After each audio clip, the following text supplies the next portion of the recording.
첫 번째 메시지입니다. 안녕하세요.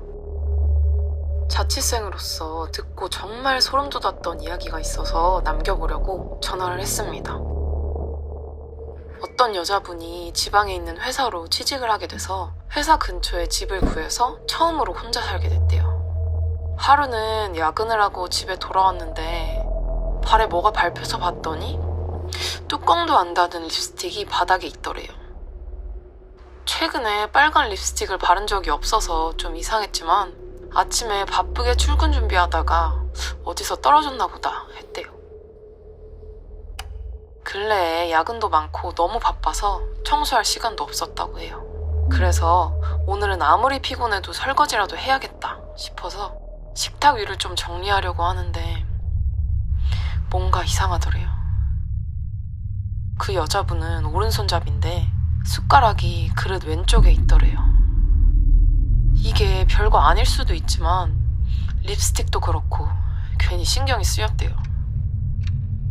온갖 자취방 계단들도 생각나고 게다가 시계 초침 소리까지 들릴 정도로 조용해서 더 무서웠대요. 그래서 TV라도 켜야겠다 생각을 했는데 순간 등에 소름이 쫙 돋더래요. 시계 초침 소리가 계속 들리는데 생각해보니까 집에 그런 시계가 없는 거죠. 그 길로 집 밖으로 일단 나가서 같은 건물에 사는 직장 동료들을 불렀대요. 남자 직원이 많은 회사고 회사에서 제일 가까운 오피스텔이라 마침 남자 동료들이 같은 건물에 좀 있었대요.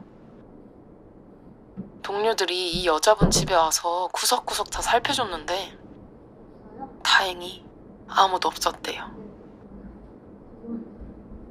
그래도 좀 무서워서 오늘은 다른 곳에서 잘까? 생각했지만 남자 동료 집에 재워달라고 하기도 민망하고 그렇다고 아직 낯선 동네인데 모텔 가서 자려니 그것도 영 찜찜해서 어쩔 수 없이 그냥 집에 있기로 했대요. 친구들이랑 얘기라도 하면 좀 덜 무서울 것 같아서 카톡으로 방금 있었던 일들을 얘기해주는데 어떤 장면이 머리에 스치는데 너무 무서워서 어찌할 바를 모르겠더래요. 왜냐면 분명히 집을 뛰쳐나갈 때 그 여자분은 집안의 불을 모두 켜둔 채로 뛰어나갔는데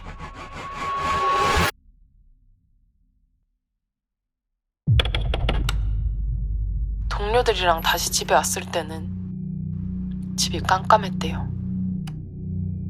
여자분이 집을 나간 사이에 누가 불을 끈 게 분명한 거죠. 게다가 친구가 말하길 귀신은 스스로 말을 할 줄 몰라서 주변 소리들을 따라하는데 그 중에서 귀신들이 제일 많이 따라하는 소리가 시계 소리라고 했대요. 시계 소리는 어디서 났고 집에 불은 누가 끈 걸까요?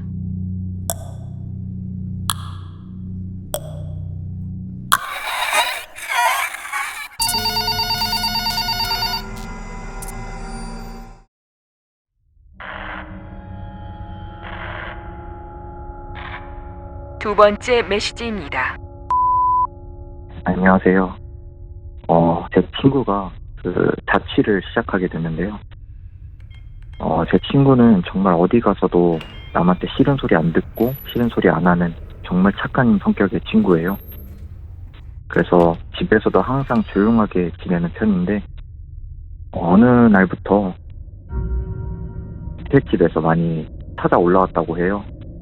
그래서 밑에 집에서 맨날 찾아 올라와서 친구의 집에 문을 두들기면서 저기요, 시끄러워요. 계속 이런 말을 반복했다고 합니다.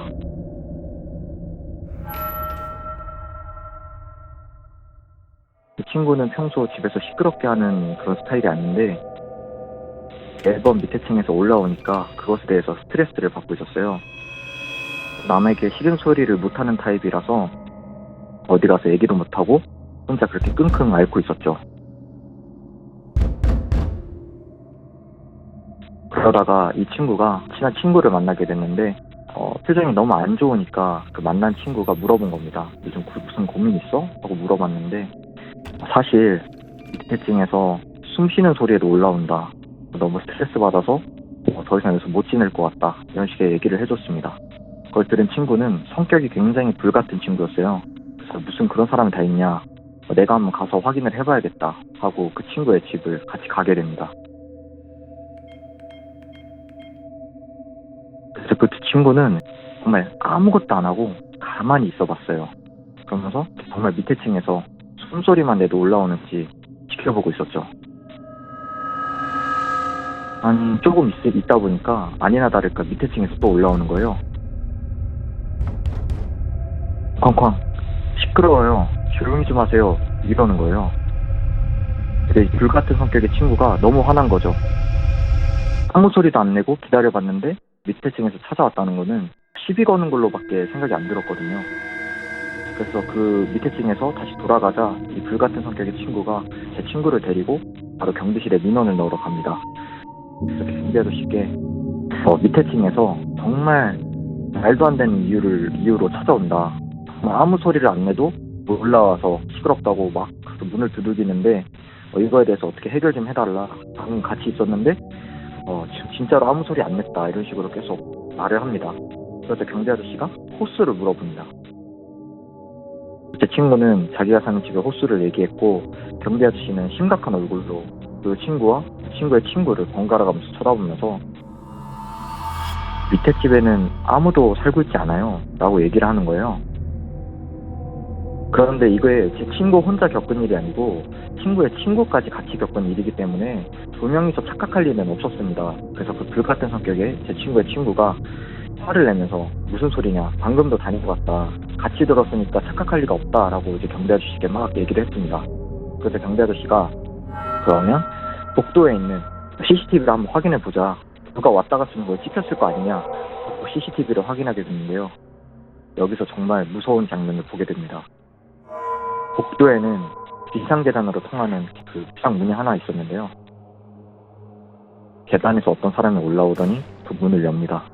그리고 제 친구 집 앞으로 그대로 뚜벅뚜벅 걸어와서는 쾅쾅쾅, 시끄러워요. 조용히 좀 하세요. 하더니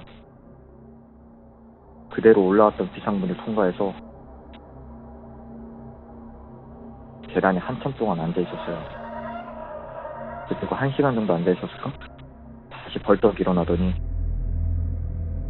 비상문을 열고 나와서 시끄러워요. 조용히 하세요. 하고 문을 두들기고 또 다시 비상문을 통해서 비상 계단에 앉아있다가 또 다시 올라오고 이 과정을 수십 번을 진행하고 있었습니다. 그래서 제 친구는 너무 소름이 끼쳐서 경찰에 바로 신고를 했고 제 친구는 바로 그 일을 겪은 후 정말 무서워서 한동안 잘 지내지 못했다고 합니다. 감사합니다.